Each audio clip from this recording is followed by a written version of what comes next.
मेरा नाम जोगिंदर कौर है। मैं दिल्ली की रहने वाली हूँ। मैं सिंगल वर्किंग वूमेन हूँ।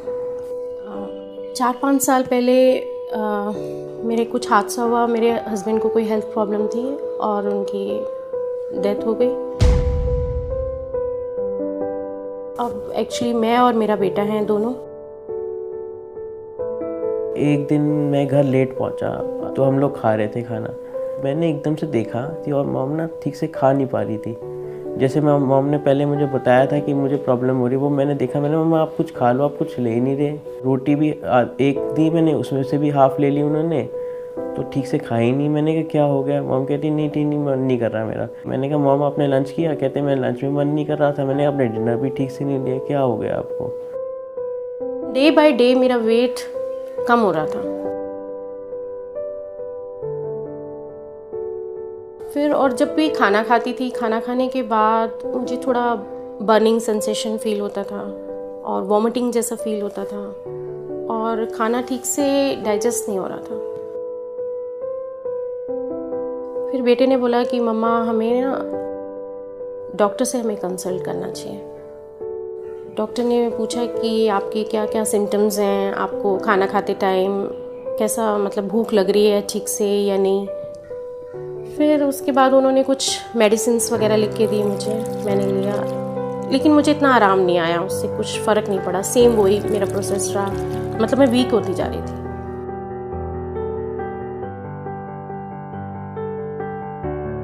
वैसे ही निराश रहती, डिप्रेस रहती थी, घर में सोई रहती थी, नींद आती रहती थी।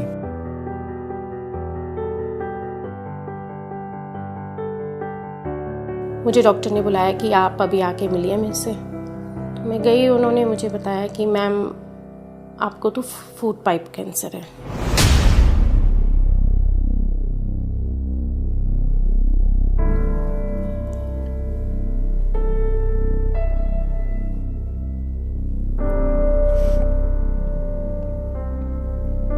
ऐसा लगा कि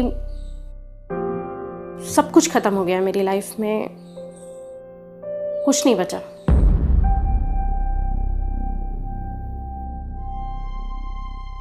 मैं तो सोच के एकदम से मुझे समझ ही नहीं आया मैं क्या करूँ।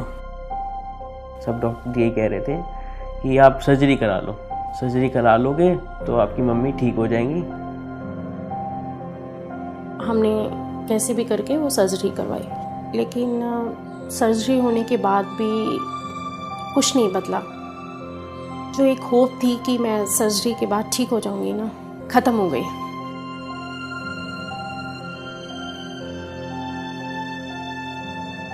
मामा जी और मामी ने बताया कि आप कैंसर हीलर सेंटर चली जाइए, वहाँ आपको पक्का कुछ ना कुछ फ़ायदा मिलेगा। फिर मैं वहाँ गई कैंसर हीलर सेंटर में, अपनी सारी रिपोर्ट्स वगैरह लेके डॉक्टर से मिली। जोगिंदर कौर जब हमारे सेंटर में आए तो उन्हें ईसोफेजियल कैंसर था। शी वाज सफरिंग विद सी एसोफेगस। जोगिंदर जी जब भी खाना खाते थे तो उनका खाना अटकता था। भोजन नली में क्योंकि कैंसर है तो ग्रोथ की वजह से खाना अटक के जाता था और धीरे धीरे करके वजन घट रहा था। कांस्टेंट वेट लॉस की वजह से she was depressed, she was demotivated. उन्होंने वो होप खो चुकी थी कि शायद वो बचेंगी या नहीं। और किसी को समझ आए ना आए, लेकिन कोई होप नहीं बची थी मेरे लिए। कैंसर हीलर सेंटर की फिलॉसफी है we care for our patients, और ये केयर हर एक पेशेंट्स में दिखती है जो क्योर होते हैं, जो ठीक होते हैं, जो हमारी हीरोज़ हैं। उन्होंने जैसे जैसे मुझे बोला कि मेडिसिन लो, ये ट्रीटमेंट है, मैंने वैसे वैसे लिया। थोड़ा टाइम ज़रूर लगा मुझे, थोड़ी पेशेंस रखनी पड़ी, लेकिन उनका जो केयर और कंसर्न है वो मैं भुला नहीं सकती। कैंसर हीलर सेंटर की जर्नी में एक चीज़ की बहुत ज़रूरत होती है, पेशेंस। धैर्य रखिए। Rome was not built in a day. Overnight miracles या ओवरनाइट मैजिक नहीं होता। इट्स अ जर्नी, कहते हैं ना, लाइफ इज अ जर्नी। मैं आज बिल्कुल ठीक हो चुकी हूँ। बाबा जी का लख लख शुक्र है कि मेरा कैंसर बिल्कुल क्योर हो चुका है। सारी रिपोर्ट्स नॉर्मल आ गई हैं, स्टेबल है।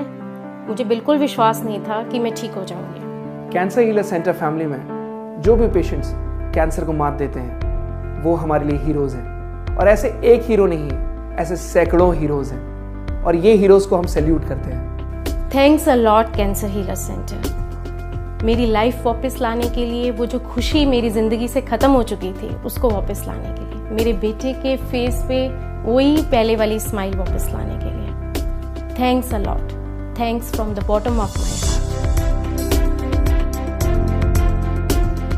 हार्ट। आज 66 कंट्री से भी ज़्यादा लोग कैंसर हीलर सेंटर फैमिली का हिस्सा हैं, और कैंसर जितनी तेज़ी से फैल रहा है तो कैंसर हीलर सेंटर फैमिली भी तेज़ी से बढ़ रही है। ज़रूरत है उम्मीद रखने की, ज़रूरत है हिम्मत रखने की, ज़रूरत है वो बोल्ड स्टेप लेने की कि हाँ, मैं कीमोथेरेपी और रेडियोथेरेपी के बिना भी ठीक हो सकता हूँ, और अगर उसके साथ भी तो भी मुझे पता है कि कैंसर हीलर सेंटर उसके दुष्प्रभाव आपके अंदर आने नहीं देगा। Don't lose hope, you can be the next hero.